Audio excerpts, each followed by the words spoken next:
nicht, wir schnippeln es und es muss bis 31. dann abgegeben werden und dann hoffen wir, dass teils diese Veranstaltung und euch und eure Antworten dann auch in den Film mit vorkommen.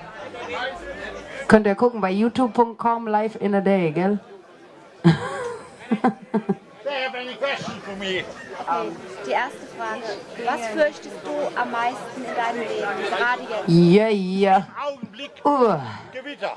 Ah, yeah. So ein paar tiefere Landessturm.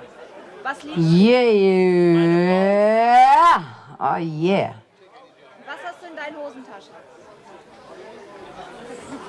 Nix.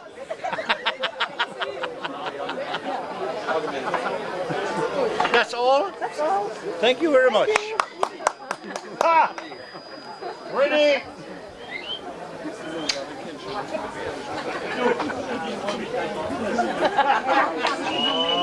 Der Womanizer. Nur die Frauen. So da? Du musst die Frauen. Wieder was? Also da muss der Stativ aber richtig tiefer oder er muss auf die Bühne. Jeder Herr beantwortet die Frage. Ich hab schon alles beantwortet.